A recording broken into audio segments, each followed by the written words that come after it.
বৈশাখী উৎসবের খবর জানাতে রাঙামাটি থেকে যোগ দিচ্ছেন ফাতেমা জান্নাত মোমো। মোমো, বৈশাখী উৎসব ঘিরে আয়োজন সম্পর্কে জানাবেন।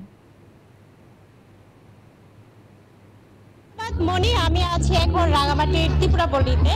সকাল থেকে ফুল বিজুর অনুষ্ঠানের আনুষ্ঠানিকতা শুরু হয়েছে। রাঙামাটি কাপ্তাই হ্রদে ফুল ভাসিয়ে ত্রিপুরা তরুণ তরুণীরা তাদের ফুল বিজুর অনুষ্ঠানের আনুষ্ঠানিকতা শুরু করেছে।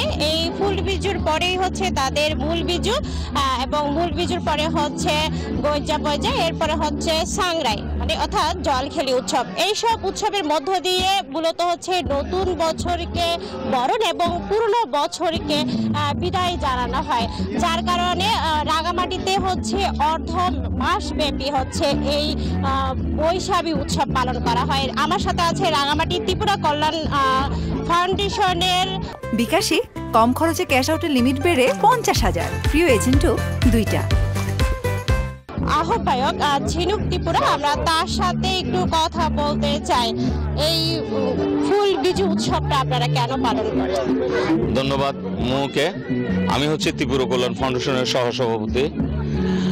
আমরা মূলত এই যে হারি বৈশু, আমাদের হারি বৈশু পালন করা হয় মূলত মা গঙ্গিমার উদ্দেশ্যে। যে আমরা ফুল ভাসিয়ে থাকি সেটা হচ্ছে আমাদের আগের বছরের দুঃখ কষ্ট সমস্ত কিছুকে যাতে আমরা। অসংখ্য ধন্যবাদ মনি। শুনছিলেন নতুন বছরকে বরণ করতে এবং পুরনো সব গ্লানিকে বিদায় করার জন্য তাদের হচ্ছে এই মূল আনুষ্ঠানিকতা, এই বৈশাখী উৎসব। তো রাঙামাটি থেকেই ছিল আমার কাছে সর্বশেষ তথ্য। ফিরে যাচ্ছি স্টুডিওতে। মনি, মোমো, আপনাকে ধন্যবাদ যুক্ত হবার জন্য।